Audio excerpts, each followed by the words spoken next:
Well, artificial intelligence, it sounds like the future, but it's happening now at shocking speed. But what exactly is it, and how does it affect our daily lives? Well, Fox 5 team's Dana Fowle is here to explain. It's what we hear so much about now, Dana. Yeah, we're hearing it all the time, and I didn't know anything about it either, so I decided to take a look. You know, in recent years, artificial intelligence has become a really hot topic in the world of technology. And we're talking about self-driving cars to virtual assistants like Alexa and Siri. AI is rapidly transforming the way we live our lives. But with all of this progress, there are also concerns about the impact of AI on our society. Guess what? I didn't write any of that, not one single word. I asked an artificial intelligence site to do it for me, and that's what I got.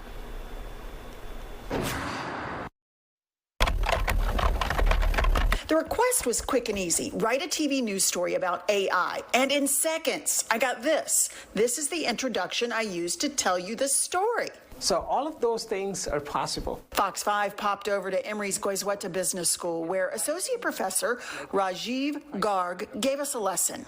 He asked an AI platform to write a poem about morning dew on Mars, and it came immediately.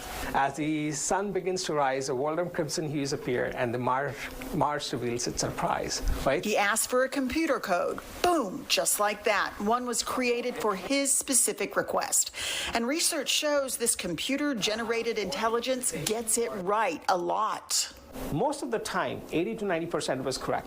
AI, that's short for artificial intelligence. The dictionary says it means, in short, when computers perform tasks that normally require human intelligence. You run into it every day. How? I mean, think about, so you search something on Google. So essentially it learned that what people searched in the past with the similar words and what they clicked on. So they know that if you search for certain things, there is certain links that you're likely to click on. So AI technology gives you what it thinks you'll want to see.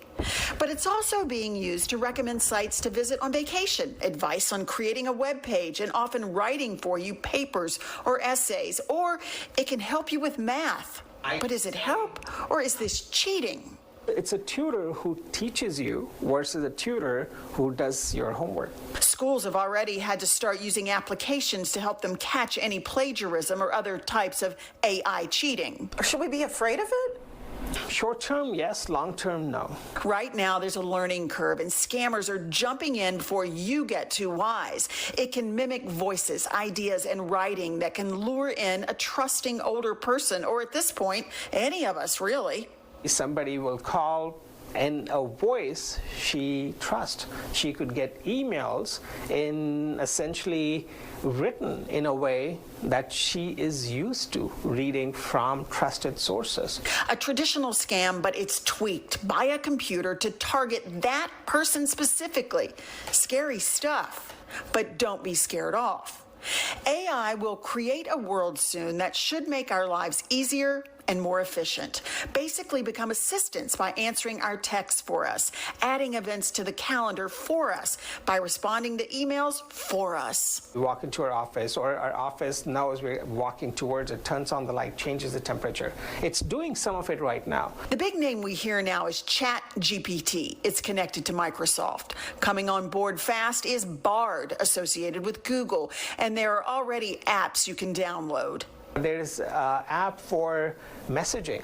Oh, good Lord. Now I'm interested, because... So now if you get a message, you can have your app respond to it automatically.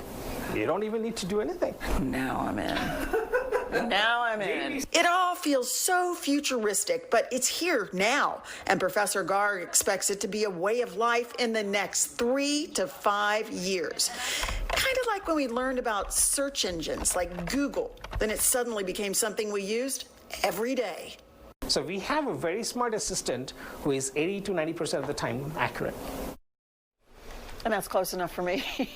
So all of that was really just an introduction. I'm learning about this too, so I'm going to bring it to you, so we can learn about this whole thing together. And it is a learning experience It really for all is. of us. Like, how else would we know? Right. It feels like we, just heard about it, and then suddenly it's coming in so fast. And that's the way emerging technology works. I mean, that's absolutely true. In the last 8 months, we've heard so much about this. And for the professor to say, oh, the next 3 to 5 years, this is going to be an everyday part of our lives, that was eye-opening and crazy. But then again, think back to the 80s, and I love this movie, and some of you will remember War Games, Matthew Broderick. That was AI, computer acting on its own, and computer games nearly started World War III. That's not going to happen, but it's proof that it's been an emerging technology for decades. But now it's here. It's the Jetsons.